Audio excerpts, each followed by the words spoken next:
Welcome here to Car Heaven with a new vehicle, and this is the VW Polo facelift.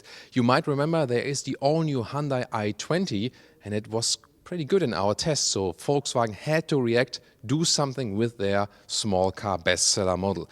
This is the R-Line, new as a standalone line, sporty styling, high gloss black, and also this huge opening in the lower part, and also bigger opening right here, so quite impressive. And it comes with LED lamps as standard now, and optional, the so-called IQ light. You see here, this is the matrix LED, and then only in the matrix LED option you have this light strip that goes all the way across the vehicle, so also in the middle part in the styling, as you know, also from the new ID.3. So this is really a new face. You can take a look at the pre-facelift model. We also had it as an R-Line. There then you can very well see the changes. If you activate the turning indicators, it replaces the upper part then of this signature, and the lower part stays as it is. And interesting also with the fog lamps in the lower part, this also forms a very cool design look then in the front. The color here, by the way, is called Reef Blue. Yeah, a true Thomas Blue, as we know here on Autogefühl. Please subscribe if you haven't done so far, and also leave us a like if you liked our video right here. Wheels, these are the biggest ones, 17-inch. Usually a Polo starts with 14-inch. So the smallest base wheels, and these then here 17, 16 or 17 for the R-Line, here once again with the badge. And you can see here there are some black accentuations in the wheels that makes it appear even bigger. We soon also have another car for you with 17-inch wheels without the black accentuations that looks smaller. The side profile hasn't been touched. 159 inches or 4 meters 05 in length, typical small car segment with very strong design lines, and the R-Line also has this additional contrasting bumper in the lower area. More news definitely than here at the rear, because they also changed the lighting signature. Before that you had this element here, this side element, and it was just as it is. And now they really had some effort to split it. You can see here when I open the trunk, it's split here, you know. So one part, this here, went into the rear hatch, and the whole element now appears wider. And when you have the matrix LED option, you also have this more sophisticated lighting signature. When you hit the brake pedal, by the way, also here this side element appears, so that's definitely also a more fancy look. And in the rear then also with a cascading turning indicator. Well, I really love the R-Line design styling here, but at the rear, at the lower end, Autogefühl fake exhaust police, alert, clear case of fake exhaust, and I think, yeah, not necessary, a little bit pathetic. The real exhaust is underneath. That's the only thing that's disturbing me a little bit. Other than that, a really cool styling here with the R-Line. As for engines, we have a 1-liter 3-cylinder engine in the base trim, naturally aspirated, 80 horsepower, or then when you have a turbocharged in 95 horsepower or 110 horsepower. And there will also be again the VW Polo GTI with over 200 horsepower from a 2-liter 4-cylinder turbo engine. Of course, we'll take a look at that very soon. Quite fancy logo here, you can really feel it in the B-pillar.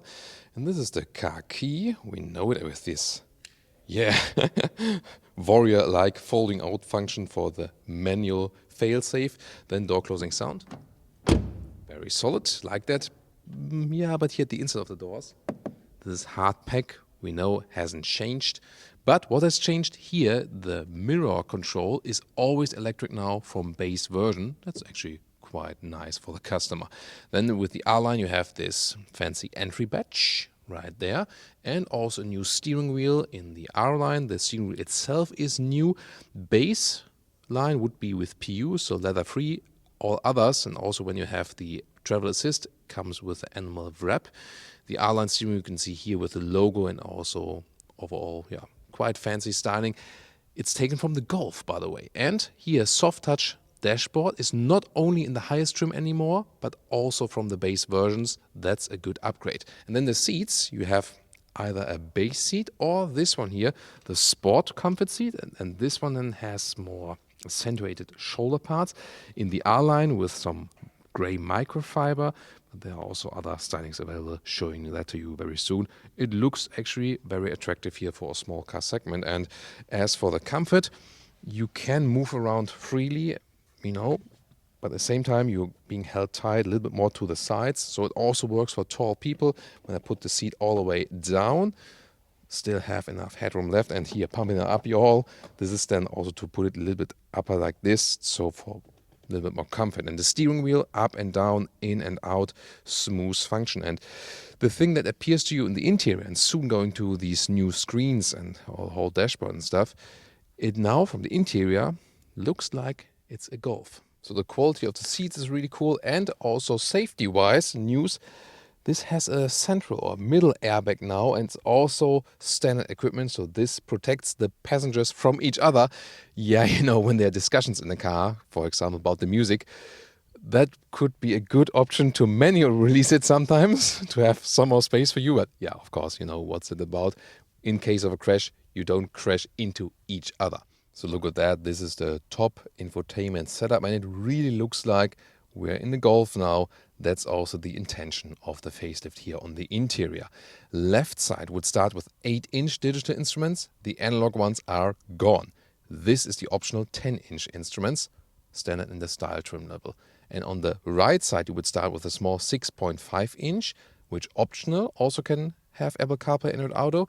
Then you would go with the 8-inch screen, a little bit bigger, standard for R-Line and style. And this is the biggest one available now, new 9.2-inch on the MIB3 infotainment system platform.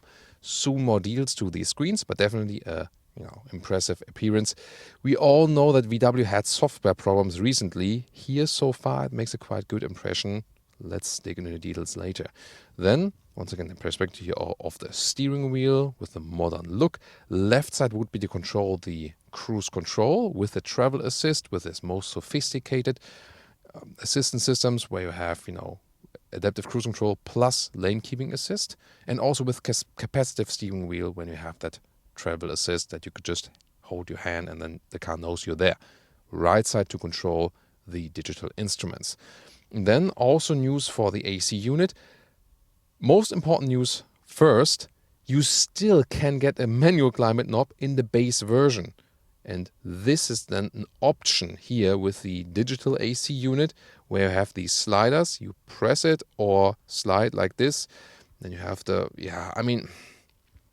okay, I don't like it. Let's take it that way. It looks cooler definitely, but it's harder to control while driving. That's the point. 2 USB-C chargers here in the lower part. Apple CarPlay and Android Auto works both with cable or wirelessly. And there's an inductive charging mat underneath. Then you have this updated automatic shifting lever, pretty thick actually. Sick.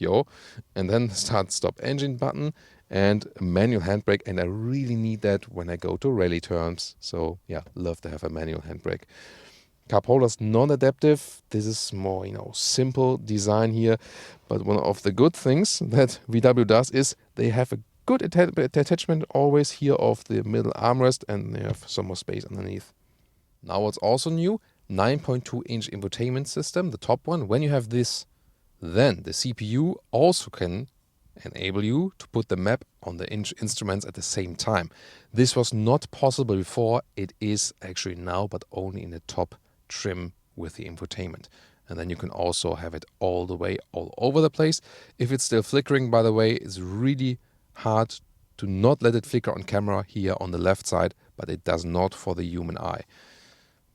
You also have other options. You can individualize your screen right here and have different views.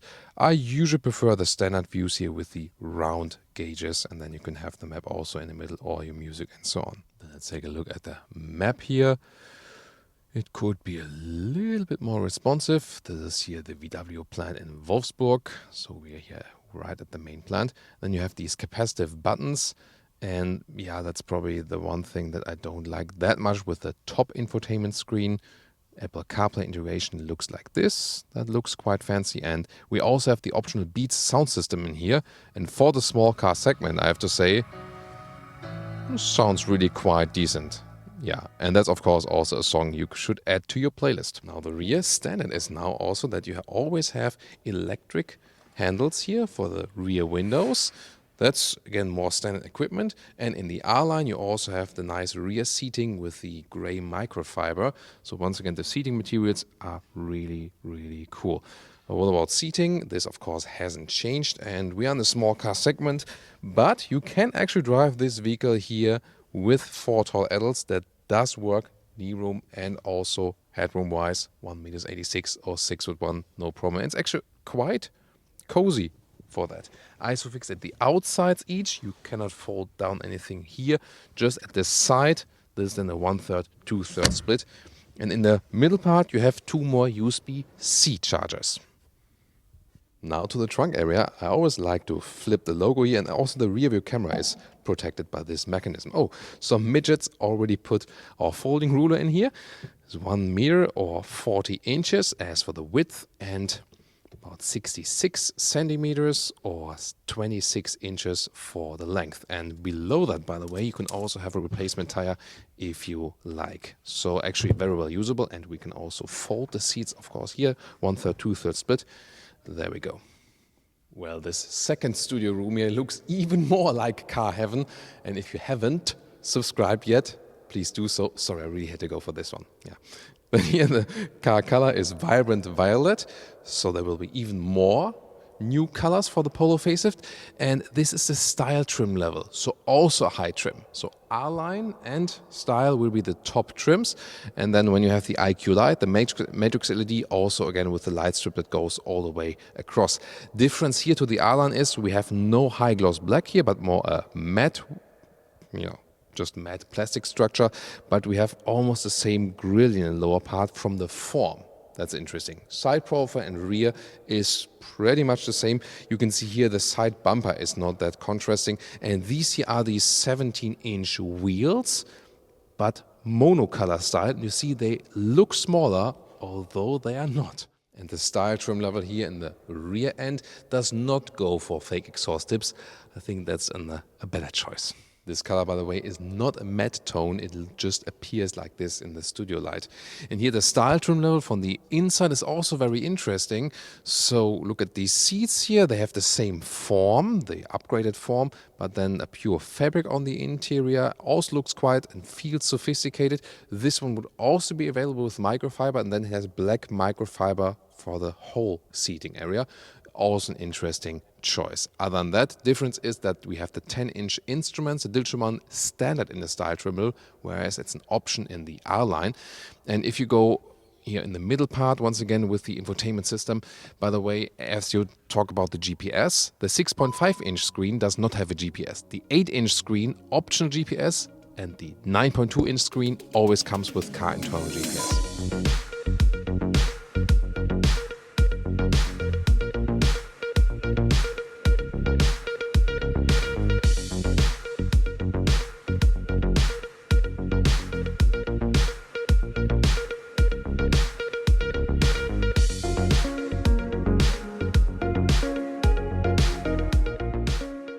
Now to our conclusion for the day with the new Volkswagen Polo facelift. First of all, especially in the R-line, a fresh, sporty new styling. And if you have this matrix LED light, you also have the middle light strip, and this really adds to the styling of the vehicle, no doubt, especially when it's here in the Thomas blue color. Yeah, it's called Reef Blue. Then interior-wise, it's a small Golf now, when you have the additional infotainment system units and so on. On the other hand, yeah, when you go for a base screen, for example, it's also simpler to use. And of course, also if you stick with a manual AC unit. So in some cases, less is more. That's what I think. If you go for the base infotainment system, the 6.5, by the way, you already get Apple CarPlay or Android Auto optional. With the 8-inch screen, you have it included, and have optional a car internal GPS. And on the 9.2-inch screen does automatically come with the car internal GPS. But for most cases, people might go for the small infotainment system and just use their smartphone. Other than that, a nice interior build quality. As we said initially, the new Hyundai i20 is a really fierce competitor now, so you can also tune into that review of the Hyundai i20 and compare it here with the new VW Polo facelift. Soon we're going to drive that. Of course, stay tuned here on Autogefühl. Follow us when we drive this vehicle. Give a like for our video, and see you next time.